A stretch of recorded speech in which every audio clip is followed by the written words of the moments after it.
I have always loved solitude. It seemed to me not an enemy but an ally, quiet, reliable, almost alive. When there are too many people around, when the city is filled with shouting, hustle and bustle, laughter and the endless ringing of telephones, silence becomes a luxury. At such moments I would go where there was nothing but the wind and the smell of the earth, sometimes just to hear myself, sometimes to forget about everything else. And so, when I once again grew tired of stone, asphalt, and unfamiliar faces, I packed my backpack. I took a map, a compass, some food and water, nothing extra. I decided to choose a route where, as they said, there were no people, just a path among pine and spruce trees, with rare glades where you could light a fire.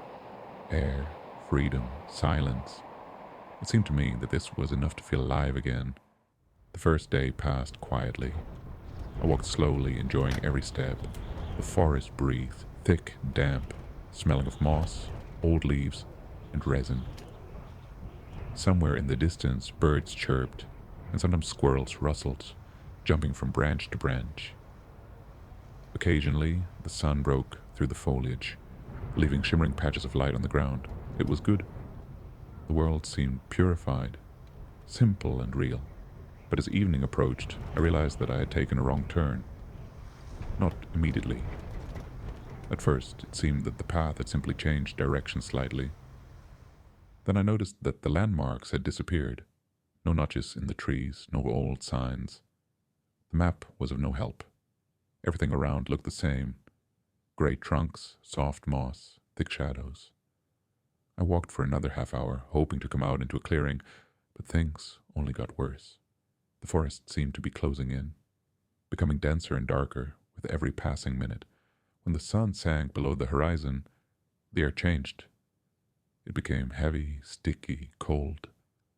The mosquitoes that had bothered me all day suddenly disappeared. The silence became almost deafening. There was not the slightest sound, no rustling of grass, no birds singing. Only my own breathing. That's when I first felt uneasy. Something primal, as if the forest itself was watching me. I needed to find a place to spend the night. I wasn't afraid to sleep in a tent. But this time I didn't want to stay under the open sky. Maybe because of the cold, or maybe because of the oppressive silence. And then, just as I was about to leave at random, I noticed something unusual through the branches. At first, I thought it was just a trick of the light. But when I got closer, I realized that there was a building a few dozen meters away from me. It was small, crooked, with a sagging roof, a hut. I stopped and listened.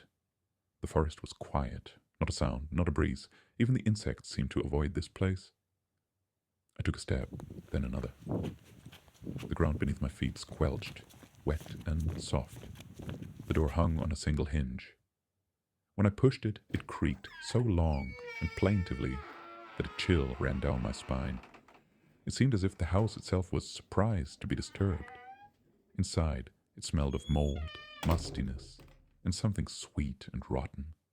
The smell was thick, almost tangible. Moisture had penetrated every board, the floor, the walls, even the air.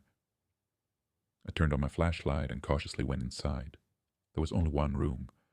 A low ceiling, uneven walls, a warped table, a stool, an old mattress in the corner. Everything was covered in dust, as if no one had been here for years. But the strangest thing was what was hanging on the walls. At first, I thought they were paintings. But then I realized they were photographs.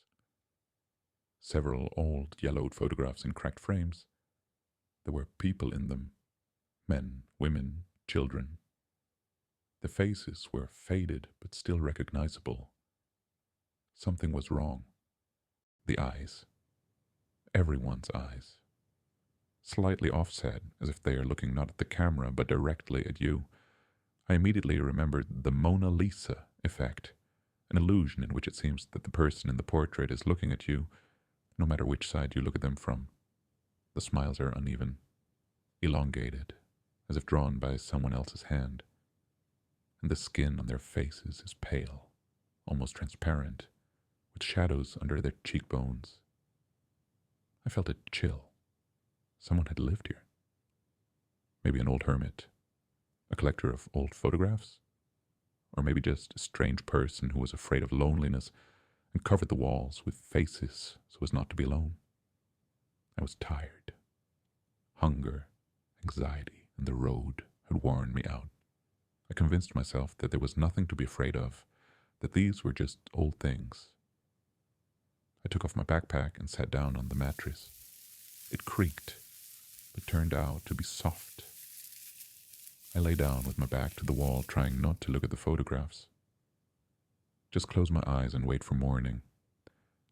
Something rustled outside. Then there was a light knock on the wall. I jumped. Probably an owl, or a small animal. The forest has a life of its own at night, I knew that. But then, why did such a thick silence reign again that it seemed as if you could hear the air itself breathing? I turned off the flashlight. Darkness engulfed everything. I could only hear my heartbeat, too loud, as if it belonged to someone else. Then I heard footsteps.